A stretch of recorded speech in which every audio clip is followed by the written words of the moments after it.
MSP Hindustan के सब किसानों को कांग्रेस पार्टी दे देगी। बीजेपी उसको विकास कहती है, भैया तुम्हारी जेब से जीएसटी का पैसा निकालेंगे, अदानी की जेब में डालेंगे, इसको हम विकास कहते हैं।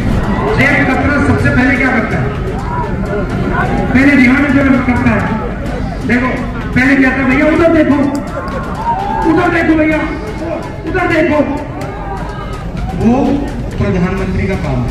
आपके जेब से चोरी हो रही है। किसके जेब से? 90% के जेब से, किसान के जेब से, मजदूर के जेब से, आदिवासी, दलित, पिछड़े, इन लोगों के जेब से। आपके जेब में से पैसा निकालकर 30 कॉन्ट्रैक्टर को दिया गया है। 30 कॉन्ट्रैक्टर में से आपको एक दलित, एक पिछड़ा, एक आदिवासी नहीं मिल सकता। लिस्ट निकाल के देख लो, नहीं मिलेगा। आपका पैसा आपकी जेब से जा रहा है। ये आपने चश्मे पहने हुए, हीरो लग रहे हो, हीरो लग रहे हो बॉलीवुड के। ये आपने चश्मे कितने के खरीदे? 600 के ना? नाम क्या आपका? रोहित जी, आपने 600 रुपए के खरीदे ना? ये चश्मे दिखा दो।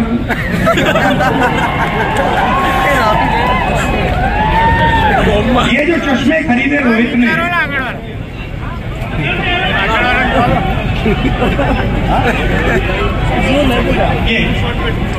ये जो खरीदे, ये 600 रुपए के खरीदे, इसमें जीएसटी कितनी लगी आपकी?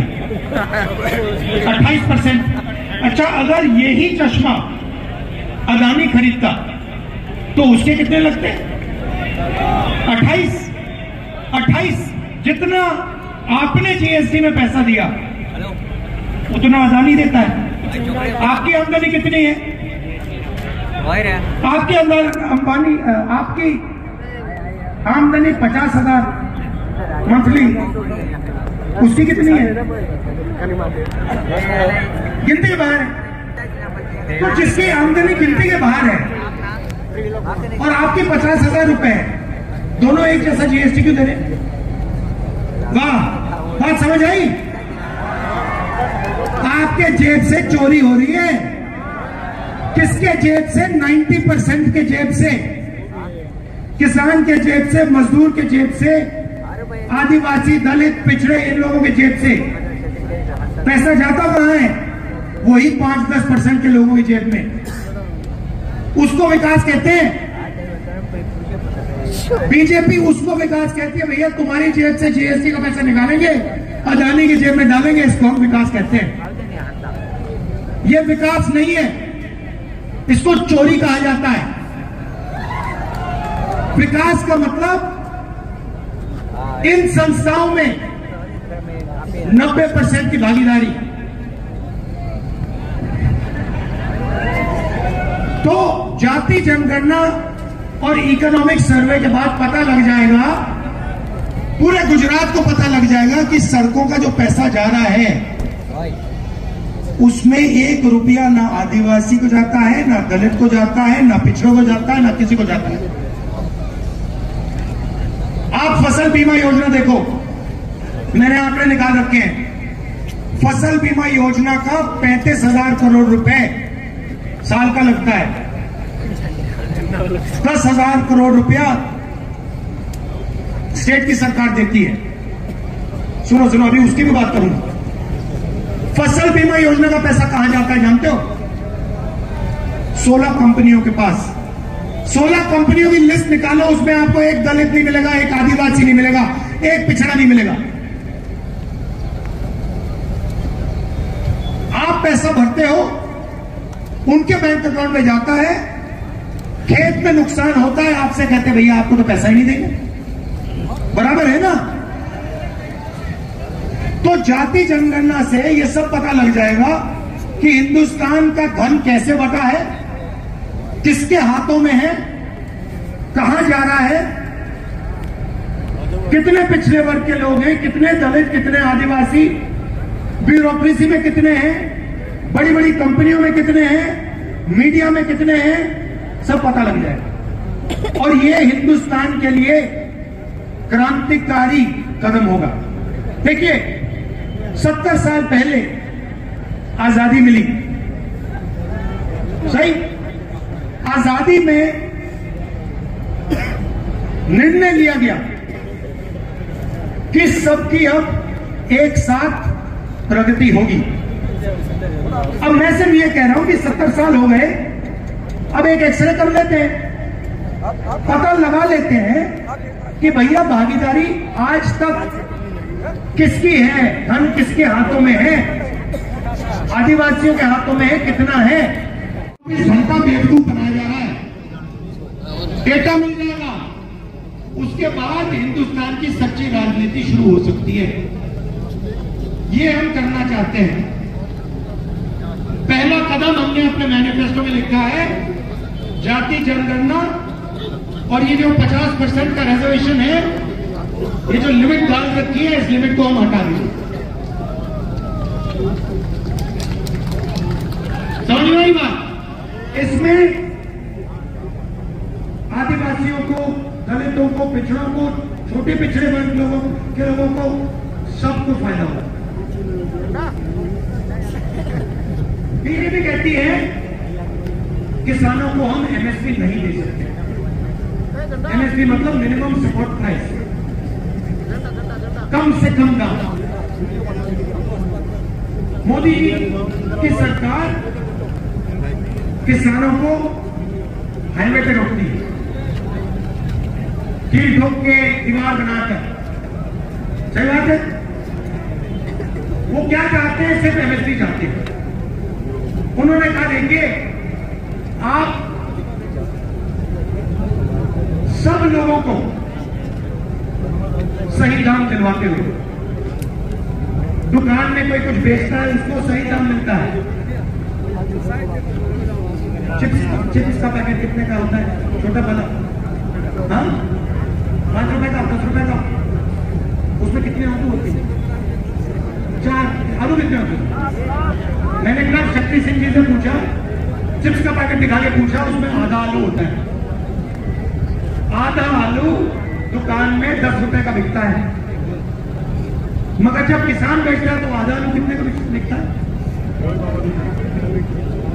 तो किसान बस ये कह रहा है कि भैया हमें भी आलू के चिप्स का थोड़ा सा धन, थोड़ा सा पैसा दे दो। आप पूरा का पूरा फायदा दूसरे लोगों को दे रहे हो। आलू के चिप्स का पैकेट 10 रुपए का होता है। आलू हमने उगाया है, हमें 10 रुपए के, ठीक है 5 रुपए मत दीजिए, 2 रुपए तो दे दीजिए, 3 रुपए तो दे दीजिए। ये कह रहा हूं। मोदी जी कहते नहीं, 10 रुपए के पैकेट में तुम्हें पैसे मिलेंगे, 1-2 पैसा देंगे फेंक के तुम्हें। तो किसान गुस्से में। मोदी जी कहते नहीं देंगे, हम मैनिफेस्टो में लिख दिया कि लीगल एमएसपी हिंदुस्तान के सब किसानों को कांग्रेस पार्टी दे देगी।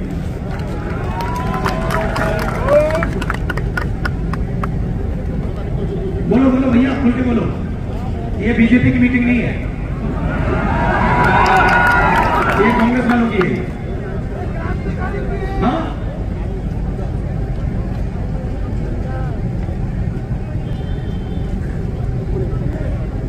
तो वही तो है ना।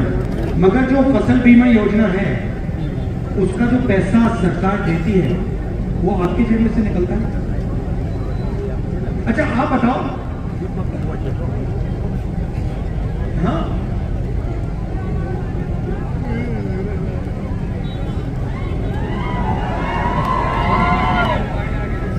तो भैया अब देखिए, मैं आपसे एक सवाल पूछता हूँ। ये देखिए मीडिया वाले खड़े हुए यहाँ पे, देखिए उनकी ओर देखिए जरा। नमस्कार, कैसे हैं आप लोग? हेलो, मुझे एक बात बताओ, ये जो है, ये इन्होंने आदिवासियों की जमीन के बारे में कभी बोला कि नहीं? कभी इन्होंने किसान के बारे में बोला कि नहीं? मजदूर का चेहरा कभी दिखाते हैं? क्यों नहीं? अडानी मीडिया, मोदी मीडिया,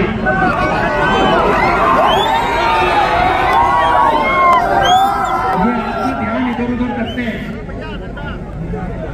जब आपको देखो, आपको आपने जेब कतरों को देखा होगा। जेब क्या करता है? पहले ध्यान जो करता है, देखो पहले क्या था भैया, उधर देखो, उधर देखो भैया, उधर देखो। वो प्रधानमंत्री का काम है। भाई और बहनों, उधर देखो, थाली बजाओ,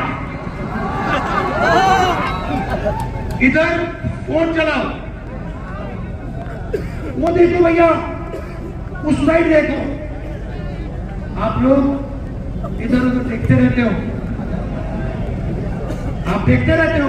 सच्चाई है, जैसे मोदी जी कहते भैया मैं समुद्र के नीचे जा रहा हूं, आप लोग टीवी ऑन करके देखते हो, भैया ये समुद्र के नीचे चला गया। फिर वो क्या कहते हो, क्या था वो चुनाव के समय, वो सी प्लेन पे चल जाता, फिर आप देखते हो भैया मोदी जी सी प्लेन पे जा रहे हैं। तो आपका ध्यान इधर उधर करता है। पीछे से दूसरा आता है, पीछे से अडानी जी आते हैं, ऐसे आते हैं और ये कर जाते हैं। और दूसरी साइड अमित शाह डंडा लिए खड़ा रहता है, तो कोई डिस्टर्ब करेगा तो मैं मारता हूं। ये है गुजरात मॉडल, यही है गुजरात मॉडल। ये यहां शुरू हुआ था और अभी ये पूरे देश में फैला दिया गया, तो इसको रोका भी यही जाएगा। और कौन रोकेंगे? आप लोग रोकोगे, गरीब लोग रोकेंगे, किसान, दलित, आदिवासी, पिछड़े, ये लोग रोकेंगे। सही बात है, और ये रुकेगा, देख लेना।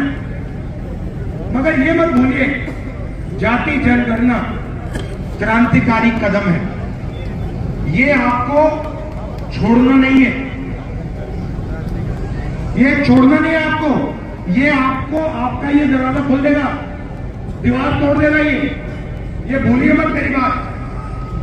मेरा लक्ष्य है कि हिंदुस्तान का जो धन है, जो संस्थाएं हैं, उनमें हिंदुस्तान के सब लोगों को भागीदारी मिले, चाहे वो शिक्षा हो, स्वास्थ्य हो, बड़ी बड़ी कंपनियां हो, मीडिया हो। मेरी सोच है कि सब लोगों की भागीदारी होनी चाहिए, सब लोगों को जगह मिलनी चाहिए। और पहला कदम, क्रांतिकारी कदम जाति जनगणना है, फाइनेंशियल सर्वे है, इकोनॉमिक सर्वे है, भूलना नहीं। एक बात अगर आप इस भाषण से अपने दिमाग में रखोगे, ये है जाति जनगणना को छोड़ना नहीं है, ठीक है। अब आखिरी बात बोलना चाहता हूं, कहां है? अच्छा, यहाँ पे ऐसे युवा हैं जो पहले आर्मी में जाना चाहते थे, कोई है यहाँ पे? ये देखो हाथ उठ गए, कहां है? क्या है ये? आप आर्मी मैन हो, अभी आर्मी में हो, भैया फंस जाओगे, निकाल देंगे तुम्हें। क्या नाम है आपका? आ जाओ, मैं तो सबसे बात कर लेता हूँ। भैया इनको बताओ, अग्निवीर से देश को क्या नुकसान है?